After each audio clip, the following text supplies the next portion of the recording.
2024 LDC July, August, September മാസങ്ങളിലാണ് നടത്താൻ PSC തീരുമാനിച്ചിട്ടുള്ളത്. അത് തന്നെ ഒരു 5-6 ഘട്ടങ്ങളിലായിട്ടായിരിക്കും നടക്കുക. അതായത് പഴയ പോലെ തന്നെ ഒരൊറ്റ എക്സാമേ ഉണ്ടാവുകയുള്ളൂ. അപ്പോൾ അതിൽ തന്നെ ഓരോ ഘട്ടത്തിലും 2-3 ജില്ലകളെ വെച്ചായിട്ടായിരിക്കും നടത്തുക. ഇനി അപേക്ഷകളുടെ എണ്ണം വെച്ച് നോക്കുകയാണെങ്കിൽ 12.95 ലക്ഷം അപേക്ഷകളാണ് ലഭിച്ചിട്ടുള്ളത്. അപ്പോൾ ഏകദേശം 13 ലക്ഷത്തോളം അപേക്ഷകൾ ലഭിച്ചിട്ടുണ്ട്. സാധാ പോലെ OMR രീതിയിൽ തന്നെയാണ് പരീക്ഷ നടത്തുന്നത്. ഇനി ലാസ്റ്റ് ഗ്രേഡ് ആണെങ്കിൽ LGS എക്സാം നടത്തുന്നത് സെപ്റ്റംബർ, ഒക്ടോബർ, നവംബർ മാസങ്ങളിലായിട്ട് നടത്താനാണ് ഉദ്ദേശിച്ചിരിക്കുന്നത്. അപ്പോൾ LGS സെപ്റ്റംബർ, ഒക്ടോബർ, നവംബർ മാസങ്ങളിൽ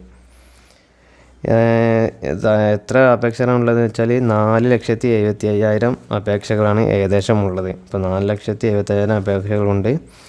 അപ്പോൾ